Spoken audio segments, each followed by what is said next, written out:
Let's talk about mythologies. You know the Greek mythology, you know the Norse mythology, you know the Yoruba mythology. Today I want to talk about the Igbo mythology, where the cheese, which are the deities, left behind their weapons, which became artifacts that humans used to wage wars against themselves. Oh, yes. Welcome to another segment of What's That Game with Nanpan. And today we're talking about Village Wars, the artifact. Let's get in. This is how to play. You get 100 cards and they are divided into 5 categories. You have attack cards, you have your relic cards, you have your defense cards, your spirit cards, and your commodity cards.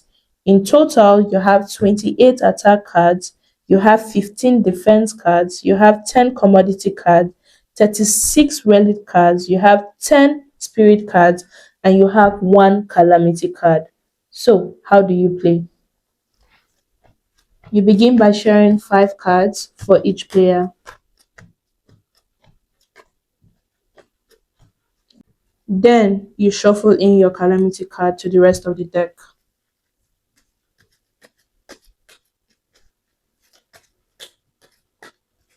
And the game is ready to begin. During your turn, you get to take one of these 3 actions.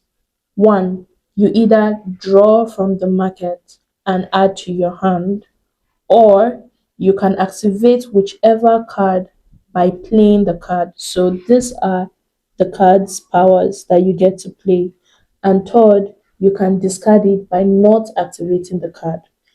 Please note that the aim of this game is to ensure that you have the lowest calamity points, and these points in red are the calamity points. This is 5, this is 1, this is 0. So you want to discard as much as possible and at the same time also protect yourself from other players. Another important thing to note, you cannot discard your attack cards, which are the yellow cards. You have to play them. So let's do a round. Player 1, player 2, and player 3. So this player decides to discard a card and they decide to discard this particular card. This player decides to draw, so they get to draw another card during their turn. This player decides to attack and plays this card. So ask any player to draw 3 cards from the deck and he points to this particular player. So this player either picks or defends. In a scenario where the player decides to pick, this is what they would pick. But mind you, you don't know where the calamity card is. And in another scenario, they might decide to defend. This is your defend card. Stop any attack or play directly to you. Or you can direct it to someone else. So instead of just protecting yourself, this allows you divert it to a different player. So this player either diverts it back or decides to pick. So let's say the player decides to pick. This is what they now have in their hand. And you keep going round up until somebody draws the calamity card. So let's say, for instance, this player draws the calamity card. They have this.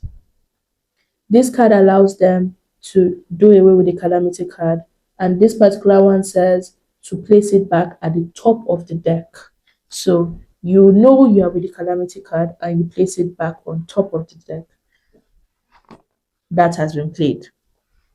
Should this player also pick it, they also have something to protect themselves.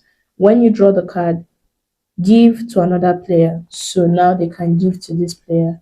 This player has this card to divert it back to anybody else. Should it get to this player, they no longer have, this has been played, they no longer have anything to defend themselves against it. They are officially the loser because they have 20 calamity points plus the smaller calamity point here. Now we calculate between these 2 players who has the least amount of calamity points and they will be the winner of the game. So if you're someone who is super competitive or you enjoy watching games, this is definitely a game for you.